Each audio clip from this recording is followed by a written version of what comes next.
The thing about overwhelm is it can completely paralyze you. It can take your brain, your processing, your executive functioning offline so that you then can't easily figure out your way through it. Welcome to the Differently Aligned podcast for neurodivergent business owners. I'm Adina Levy. I'm an autistic ADHDer, business coach, speech therapist, professional educator, and multiple business owner. I support neurodivergent business owners to create businesses that are sustainable, enjoyable, impactful, profitable, and burnout free. I provide safe spaces for you to share with like-minded community who get it, me included. Everyone is welcome here, whatever your neurotype, gender, race, any other intersections, and special, fantastic, unique things that make you, you are welcome here. This podcast is recorded on the Aboriginal lands of the Gadigal and Bidjigal people. I acknowledge the traditional owners, elders past and present, and I extend my respect to any First Nations people who are listening in. Welcome to 2025. It is a brand new, shiny year of, well, everything. In podcasting terms, I have decided to give a little bit of a different format a go for this year, at least for the first 3 months. I'm allowing myself to do some experiments, see how it goes, and then I'll decide what happens after that. Probably I will continue. I suspect I'm going to like this new format, and I hope that you do too. So here's what I'm doing. I am doing video podcasts now. I am recording myself on screen, on camera. I have made my face and hair a little fancy. I've spent an inordinate amount of time setting up my backdrop. If you're listening with your ears, not watching with your eyes, I'll describe my backdrop for you so you can imagine it. But do also head over to YouTube and have a look. I'm probably also going to put pictures on my visual spaces like emails and Instagram and so on. I've got like these fairy lights that are gently going on and off in the background. I also have my colorful light that I've placed cunningly inside my, floor lamp. So I've done a little hack of I really wanted a colorful light, and I have this round O light that's colorful, and I've actually placed it inside. It's magnetic, so it sticks to the bar. Anyway, looks pretty cool, I reckon. Tell me what you think. I have some artwork in the background, like a tree artwork. I've got, you can see my comfy couch. I have quite a small office, and pretty much half of it is taken up with couch, and I'm committed to that. It works for me. I'm really happy with that setup. I have a very colorful cushion on there, which I love, and it's kind of fuzzy, it's bubbly. Love it. So yeah, I spent a huge amount of time setting up my backdrop and the exact layout and spacing. I also have flamingo tape to set things out. So hopefully I can replicate this setup in the future now that I've spent so long setting it up. Anyway, it's on video, so you can find me on YouTube. If you like to watch as well as listen, you can head over to YouTube and find me there. Or even if you're just on YouTube, pop me on and listen, that's fine. Obviously, I'll continue putting out the podcast in audio format on, I believe it's on every podcast app. I hope so. That's always my intention, to make it just really easy for you to listen wherever you already exist. And the other change of the format is I'm aiming to make episodes around 10 to 15 minutes. There might be exceptions, and especially if I have guest speakers, we'll probably go for longer. But I wanted to make this quite digestible. I want to try, it's hard for me to constrain myself to these shorter episodes, but I think that you will find these helpful, where I'll try to really focus in on pretty much one idea each episode, aiming for that sort of 10 to 15 minute mark. Let's see how I go. And please, please, please do give me feedback, whether you're leaving comments, whether you send me an email, get in touch with me. I want to hear what you want to know about, what your questions are, what challenges you're experiencing. I'm here to respond to your needs and to support you and the people in my community. Oh, the other change is I'm going to be turning up weekly, hopefully, in your eyes and ears. And I think this shorter format will help me. And batch recording is the thing I'm trying. I've never managed it before. Literally today here, I'm sitting and I want to get this today, 16th of January. Let's see how I go. You can check your podcast app if I manage that. My aim is actually to record 4 episodes right here today, now that I'm ready to go. That's something I have always aimed to do and never quite managed. So I'm carving out literally the whole day in my calendar is task, the setup, the recording, and getting today's episode out. So let's see how I go with that. Autistic me loves the idea of all this planning, prep, and putting all my energy and getting fancy and getting ready into doing it in one go. ADHD me, in a 3 weeks time, I know I'm going to have a new idea and I'm going to want to talk about it. And I know that I'll also have this already recorded episode that I hope will be really great for you. And it will be hard, I think, to hold myself back to not replacing it with something new, but actually put out what I've done and keep those newer ideas to record on a future date. It's a challenge. It's a constant challenge. Anyway, there's my transparency. On with today's idea. I want you to listen to this episode. In fact, even come back to it in future if you're feeling overwhelmed. My hope is that this episode is here to support you to think through how you can work your way through the overwhelm. And in fact, one of my Neurodivergent Business Collective members asked me just the other day, she submitted the question saying, how do I move out of overwhelm with tasks? And it's something I think is just so familiar for so many of us, especially if you're neurodivergent. It's much more likely that you experience greater levels of dysregulation, challenge, and overwhelm in your life as well as in your business. Your business is part of your life. So it's very common. I experience overwhelm often, and I can speak from both the middle. People talk about the messy middle, like trying to get myself out of it daily, weekly, and also the experience of having reduced my life and my business overwhelm greatly over time. The thing about overwhelm is it can completely paralyze you. It can take your brain, your processing, your executive functioning offline so that you then can't easily figure out your way through it. And even if it feels counterintuitive, as far as I have experienced in myself and in my clients, is the best first step you can do is pause. Don't try to just jam your way through it by doing whatever task is in front of you or answering whatever email with a knee-jerk reaction.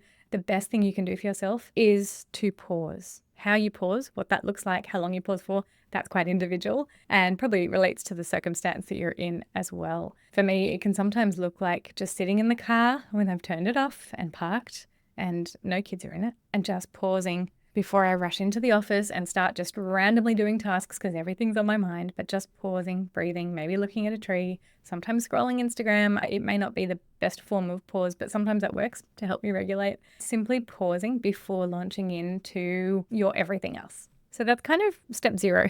Maybe I'm cheating. I want to tell you about 3 steps, but this is step 0. You have to pause first, then you can recalibrate. In this pausing, I want you to identify what is causing your overwhelm. Sometimes that is really hard to figure out when you're in the middle of it and you're experiencing it and you're living it, your body and brain are just in that overwhelmed state. For some of us, it can be very hard to actually understand why we are feeling overwhelmed.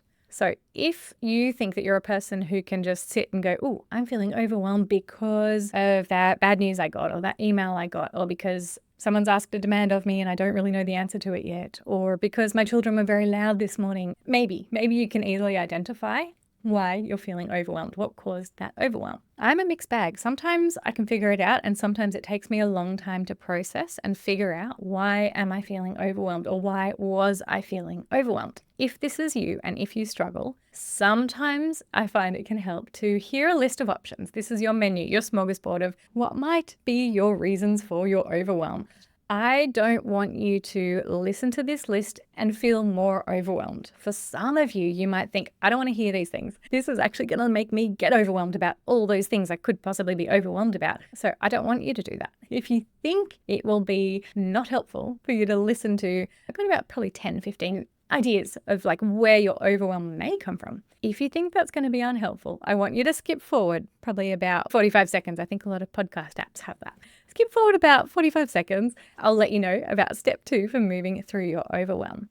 But if you think it will be helpful for me to list and give you some ideas for, you can go soul searching within yourself and go, well, is this a reason why I'm feeling overwhelmed? I am going to do that with you. But before we do that and before you even skip ahead, we're just going to pause. I think all of us can benefit from a pause. So we're quite literally going to pause here for a moment to check in with yourself and see if you can figure out your causes of overwhelm. And then I'm going to share what some of these might be.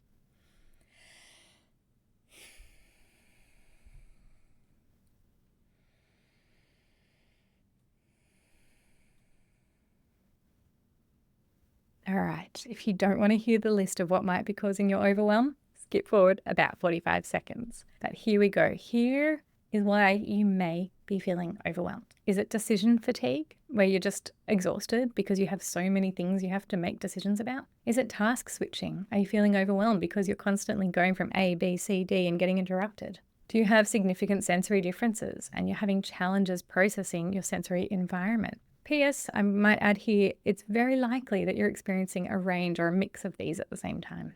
Are deadlines causing your overwhelm? Is it perfectionism, lack of boundaries? You have too many ideas? Client expectations might be causing your overwhelm. Is it your social capacity that is diminished and your social demands are too high for your capacity right now? Do you have challenges with not having enough systems and processes, with time management? Do you have too many household responsibilities weighing on you at the moment? Are you feeling email overload, financial pressure, family obligations, inconsistent energy, health challenges, and that includes mental health challenges? Are any of those contributing to your overwhelm? So at this point, you might have a few ideas. What are some of the main causes of your overwhelm? That's step one. We just have to figure it out. We just have to peg it down. What is it? Where is it coming from? Step two is to sort this between what is in your control and what is outside of your control. Things that are outside of your control, less easy for us to make a change. It doesn't mean never. It just means it is much harder for us to influence those things. So I want you to get a quick win to move through this overwhelm in a way that makes it quite achievable and easy for you. And the way we're going to do that is by starting to figure out what are some of those sources of overwhelm that you can control. And do notice sometimes there's things we think are out of our control, but they might actually be within our control or partially. Just analyze those, check in with yourself. I'm just going to give you a little moment to think about that. And now we go to step 3, which is starting with just one of these things that is within your control. One source of overwhelm that is within your control. And it could be a tiny thing that you might shift. You may not address the whole source of overwhelm, but just one small part of one small step might be something you can change, shift, address, put in place, ask for help with, stop, delay. These might be some of the things that you might do to shift that one source of overwhelm. Sometimes just moving one little thing forward or reducing your overwhelm by 1 small percent is all you need to get that momentum to keep that change happening. Keep heading in that direction where you can help yourself move further and further out of overwhelm with consideration, with more calm thinking, better decision making as you de-escalate yourself. This is a small part of what I'm teaching in my free webinar, the Aligned Action Reset webinar, which I'm hosting in 4 days if my goal has been achieved, getting this episode out on the 16th of January. So on Monday, the 20th of January, Sydney time, 11 a.m., I am hosting a free webinar and I hope that you will join me. I've done this framework before. I've taught it over a 3-day event, like 3 separate sessions. This is a more condensed version. We're doing the Aligned Action Reset, the same ideas. I'm going to run you through my process to help you shift from overwhelmed to clear and confident that you're heading in the right direction. The webinar will be recorded. I always offer that as an additional option because don't know about your time zone or your availability, but I do hope that you will register. There is a link in the show notes. If you're watching on YouTube, there's a link down below. If you're watching this or you're listening after the fact and you've missed it, you probably can still register, or you can go to my website, go to the link anyway, and you'll be able to see what else is available that I can support you with in that moment. There's lots of things I always have, tools, resources, freebies. There's a lot of things that I have out there for you, including other podcast episodes as well. And if there's anybody out there listening and wanting to connect further with me and get more and more personalized support for your business, I am about to kick off my group coaching program for 2025. It is called Your Aligned Business Journey. And I do have a few spots left in that group coaching at the time of recording. Again, if you're listening later down the line, then you'll still be able to head to the link in show notes and learn about it and see if coaching is open or if you can get on the wait list. I would love to hear from you. If you do think that you want to work with me, this is pretty much the best way to do that. I have very limited one-on-one spots. They are full. I have quite a large wait list for that. And in this 12-week group coaching program, we are a small group. We're going to get very, very cozy with each other, with each other's businesses. You are going to get a lot of opportunity to have your specific questions answered, with me getting my eyes across your whole business and your thinking, your ideas, where you're headed. So if that is of interest, you're thinking, this is the year I am ready to make a big shift in my business. I am ready to level up. I am ready to pivot. I would love to connect with you. Please do go and check the link in the show notes, Your Aligned Business Journey group coaching program. I am here for you, whether it's now, future. If you want to just keep listening to the podcast, check me out on YouTube. Thank you so much for listening. Get in touch with me on Instagram. You'll find me there, neurodivergent.business. Have a beautiful day.